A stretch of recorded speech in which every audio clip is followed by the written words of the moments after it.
ಮತ್ತೊಂದು ಕಡೆ ಧಾರವಾಡದಲ್ಲಿ ಕುಡಿಯುವ ನೀರಿಗಾಗಿನೂ ಹಾಹಾಕಾರ. ಬಿಸಿಲಿನ ಆರ್ಭಟ ಹೆಚ್ಚಾದಂತೆ ಕುಡಿಯುವ ನೀರಿಗೆ ಬರ ಹೆಚ್ಚಾಗಿದೆ.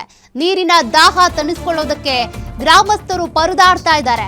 ಬಿಸಿಲ ಧಗೆ ಹೆಚ್ಚಾಗ್ತಾ ಇದೆ, ಆದ್ರೆ ಕುಡಿಯೋ ನೀರಿಗೂ ಪರದಾಟ.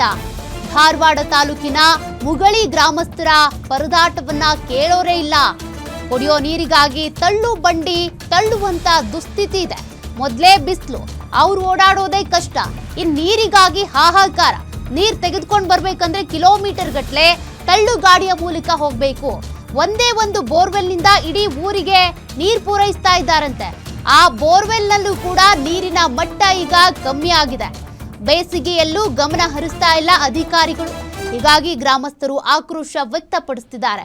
ಕುಡಿಯೋ ನೀರನ್ನ ಕೊಡಿ ಅಂತ ಕೇಳಿಕೊಳ್ಳುವಂತ ಪರಿಸ್ಥಿತಿ ಇದೆ.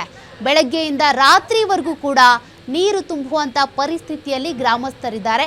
ನೋಡಿ, ಅಲ್ಲಿ ಮಹಿಳೆಯರು ಜಾನುವಾರುಗಳ ಸಮೇತ ಬಂದು ನೀರು ಹಿಡಿತಿದ್ದಾರೆ. ಇನ್ನು ತಳ್ಳೋ ಗಾಡಿಯಲ್ಲಿ ನೀರು ತುಂಬಿಕೊಂಡು ಹೋಗ್ತಿದ್ದಾರೆ.